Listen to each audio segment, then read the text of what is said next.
Thank you for coming, everyone, and welcome to my presentation of the work that I've been doing here as part of this Artist Residency program this year. As Shell said, I've been here 2 months in total, 1 month earlier in the year, and 1 month now. So I've produced 2 videos. One is a promotional video for the Glasets Hus, and the other one is an animation project, which is my art project, and I will share both of these with you today. So, first of all, for people who don't know, who am I? My name is Freya Holdsworth. I come from England, from a town outside of London, and ever since I can remember, I wanted to be an artist. I was always drawing, painting, making things, doing anything that I could that was creative, but also from a young age I started learning animation, traditional animation by hand and on the computer, and playing with video. But I saw these 2 things as separate. So for me, my art were my pictures mostly, and when I went to university it was the same. I went in considering myself more of a painter than anything else. But as I was there, I started exploring different things and working through different media, and in the end I came back to the video and animation, and there the 2 things came together. So now I work with video and animation mostly for my art projects and also for other video things, some corporate work or commercial work. So before I get on to my art project, I'd like to share with you the video that I made the last time I was here, which is in Swedish and is only 3 minutes long. Limmared, känd för sitt glasbruk, ligger en timmas bilresa från Göteborg, och under resan passerar man Borås. Väl framme finner du Glasets Hus, som årligen har cirka 60 000 besökare. Välkommen på en husesyn och se vad huset har att erbjuda.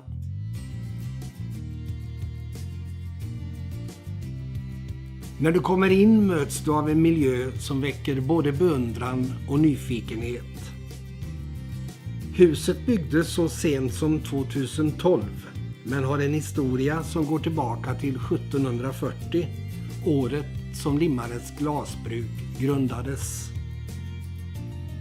Förutom anställd personal bidrar cirka 140 volontärer till att våra kunder ska trivas. I vinterträdgården kan du njuta av en måltid eller ta en fikapaus. Eller varför inte boka hela rummet för ditt egna kalas. I vårt museum finner du glas från 1700-talet fram till dagens absolutflaska.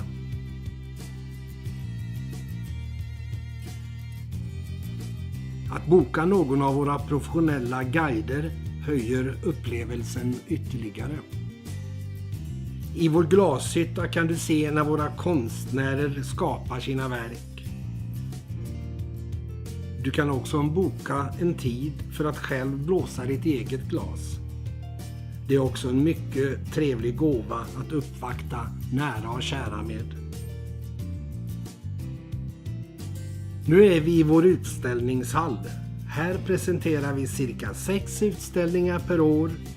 Allt från internationell nivå till lokala utställningar. I vår konferensavdelning erbjuder vi en fantastisk miljö med tillgång till modern teknik.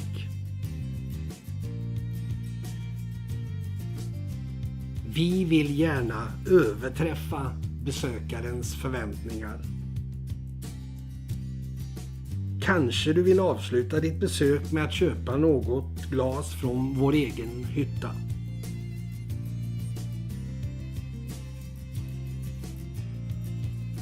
Och nu är du välkommen till oss.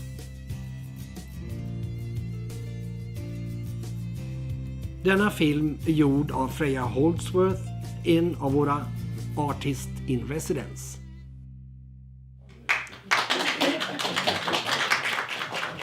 Thank you. So I'd like to talk a little bit about the themes in my artwork. And these are some screenshots from some video and animation projects I've done. So back at university again, we were encouraged as fine art students to find what our motivation is with our artwork. What were we doing? Why are we doing it? What are we trying to explore? What are we trying to communicate to people with our art? And I discovered very quickly that what I really cared about and what was important to me at the time was the concept of identity. And at that time I was really in this space of trying to understand who I was, what I wanted to do in my life, what's important, but also this idea of the identity that society sort of expects you to be. So there are certain roles we're expected to fulfill. How are you supposed to act? What are you supposed to do in your life? So I used the image, the motif of a mask to represent this concept of masked identity. There are so many roles we have to play in our life that maybe we're concealing who we really are underneath. So that was where I was at university. And later on, after I left and I started living in different countries and learning more about how I saw myself and breaking down my concept of what was expected from me from external sources or cultural influences, I then started to show other things in my work, even without meaning to, even with exploring other themes. I found myself, when I look back at it, showing in my animations pretty much how I felt I was experiencing life at the time, going around, experiencing things, sort of maybe having challenges, but then at some point having a sort of self-transformation as a result of my experiences. So I look at some of the animations that I was doing and seeing this, but only when I look back at it. And now I've come past that point and I'm really consciously working into these themes of self-transformation, of trying to understand things on a deeper level. So I've started looking at different traditions across the world. For example, another project I've started in Peru looking at the Incas and the Inca traditions. But for the project here, I have been looking at the tradition of alchemy. Alchemy. Det betyder alltså vara göra bly till guld. I will explain some more about this as well.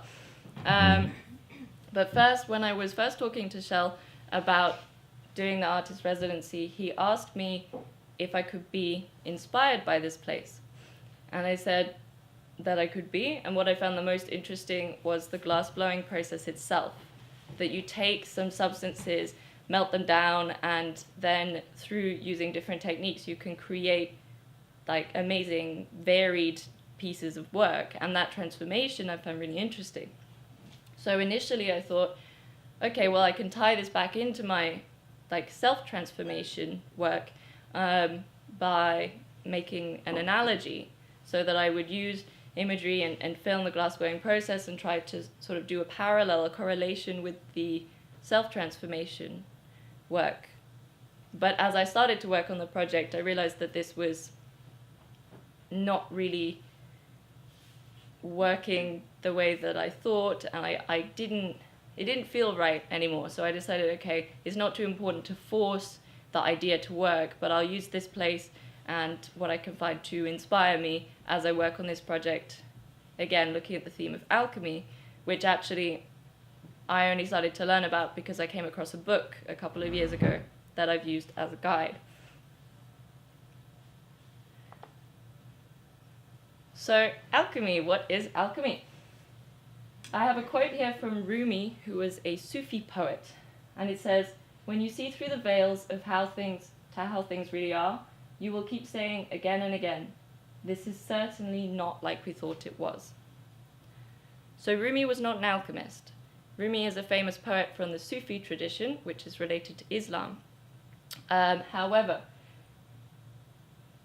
all of these different traditions have connections, they have correlations. So here, Rumi is talking about the same thing as this image. This image is an alchemical print, and you see the man who's looking through the veil. So this is the everyday world that we live in, that we understand. And the alchemist is trying to look through or look within to a deeper level the workings of the universe. So what is actually going on beneath this current nature of reality that we understand. So the alchemist, or the tradition of alchemy, is actually about trying to understand the nature of reality on a deeper level. But as you try to understand this and go through this process, you are also working on yourself. And this process of trying to change yourself from one state of being to another state of being, and also in physical terms, is called a transmutation. So what is a transmutation? Transmutation literally means taking one substance and turning it into another substance. Within nature, radioactive substances naturally do this as they break down, but nothing else does. So here we have another print, and the alchemist in his laboratory is working through the stages of the process. I will talk about the 7 stages, and I can see from the symbolism here that this is to do with the second process of the work. So the alchemists talk about different stages of the work for the physical process. So for example, turning lead or a base metal into gold, and also the spiritual process which goes alongside it. So one cannot happen without the other. You have the physical process is on the one hand, but you are also going through these spiritual processes as well in order to make this transmutation possible. And so here you have important symbols such as the sun and the moon, the flowers, this is the Mercury planet. You have the serpent being eaten by the lion. Everything here is a clue to this stage of the process. It is a message, but it is in symbolism. So within my project that you're going to see, there is a lot of symbolism, and it's not very easy to understand, but that is what I've chosen to use. And some people say that these symbols speak to the unconscious mind, even if you don't understand consciously what it's about.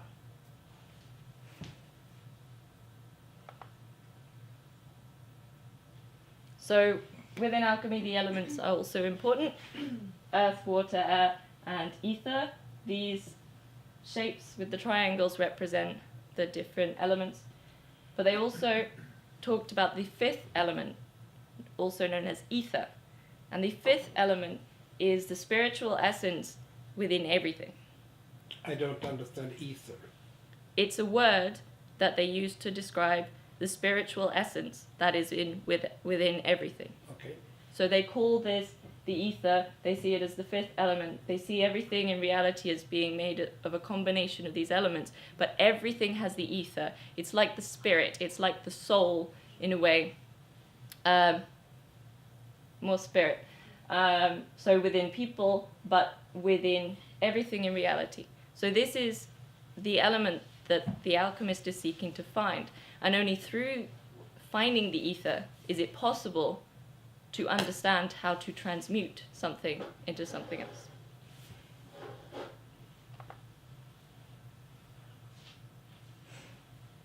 So it is often said that there are 7 stages to the work, and the stages listed here are the 7 stages as is written in the book that I've been using. However, some people will say there's 14, and some people will say there's 22 stages. It's not so fixed. Also, you can mix them around.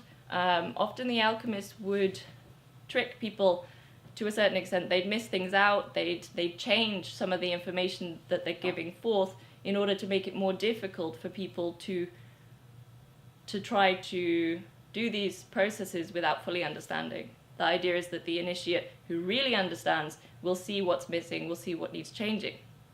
But also, if you think of the spiritual process, every individual is different, every person is different. So this means that different stages that you may go through in your own personal growth will be different. And also these processes can overlap.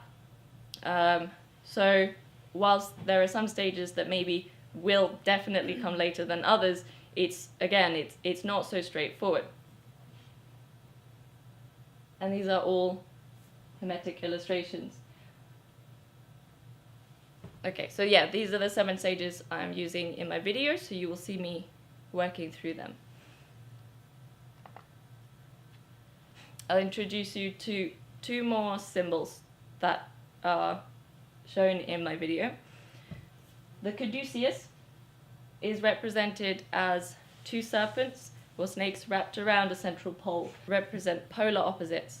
So often it can be seen as feminine and masculine, but anything that you can see as opposites, and when they come together and they intertwine, this represents the union of opposites coming into harmony, coming into wholeness.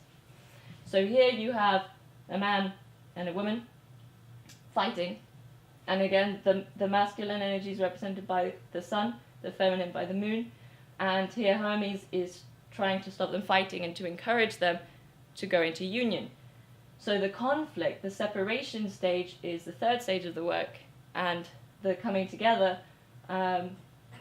is the 4th stage of the work. But then there's another image over here, which comes from Eastern traditions, such as Hinduism, where you have the Ida, the Pingala, and the Sushumna in the middle, and these are energy channels in our body. So just like the caduceus, they are intertwining energies, and the Ida is the feminine energy, the Pingala is the masculine energy. And they cross over the central channel, which is our energy center that goes up our spine, and where they cross is the energy chakra point, so the main energy centers within our body. So you can see a very close correlation, especially if you know about the Kundalini energy, which is said to begin at the base of the spine. It's a little bit like the ether, the life force, that when it is initiated or awoken, it's represented as a snake that then works its way up the energy channels. So because of these strong correlations and crossovers between traditions and the symbolism between them, I have chosen to bring in elements from other traditions, even though I'm focusing mostly on alchemy.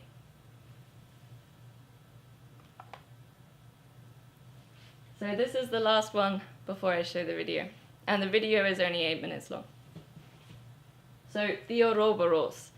I have another quote from the Tao Te Ching. There is a mysterious thing that existed before heaven and earth, silent and empty, alone and unchanging, ceaselessly turning. It is the mother of all things. So the Ouroboros is represented as a serpent with its tail in its mouth, and this represents the idea of what came before creation, the self-sustaining essence that existed when there was nothing. So it's the idea that this creation that we live in at the moment, this world, this universe, that none of it existed, that before that there was this essence. And this essence is known as the prima materia, the prime material from which everything comes, which also is the ether. This is the ether. So the essence was silent and empty, you mean? Was that the essence? That description, yeah, it's a description of what was before. But whilst it was silent and empty, it's not that it is nothing. The idea is that there was an essence that existed. There was something without form. So again, this is the ether. This is the prima materia of the alchemist. And this is what they seek to return to. So you see here there are 2 serpents, one with wings. So the one above represents the higher self, the spiritual self that knows more from the spiritual side of reality, whereas the lower self is here on earth and, living the everyday life and doesn't necessarily know anything of an alternative perception of reality. So this comes within the stages of the alchemical work, before you reach this state of wholeness and going back to perfection.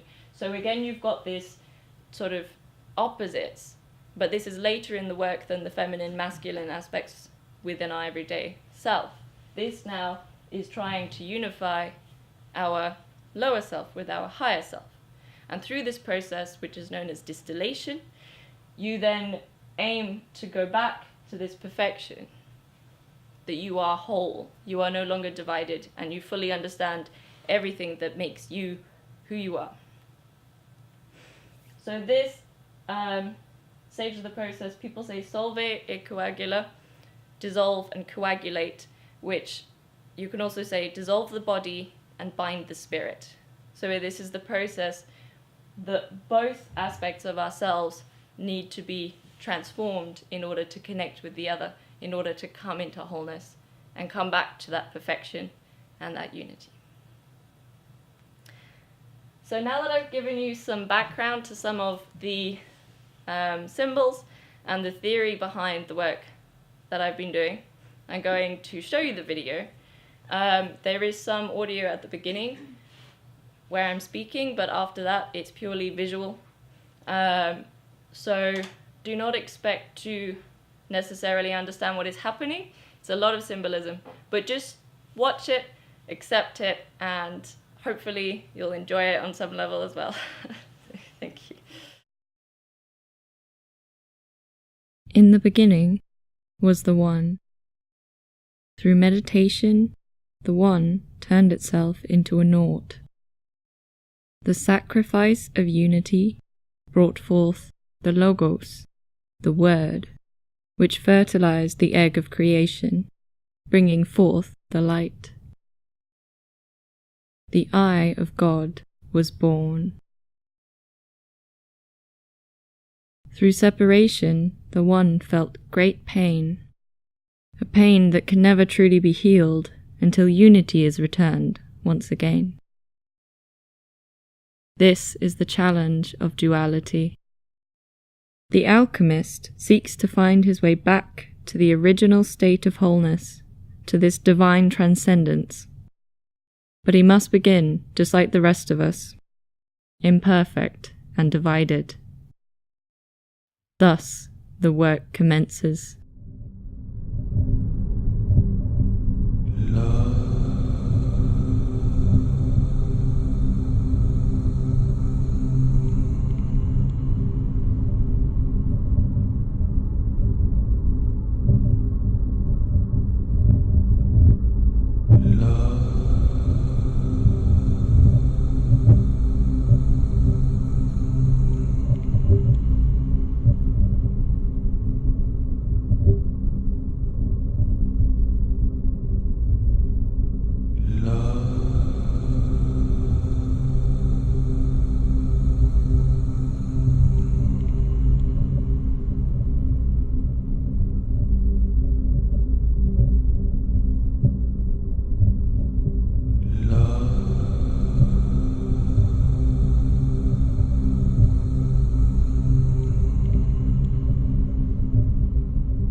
Um,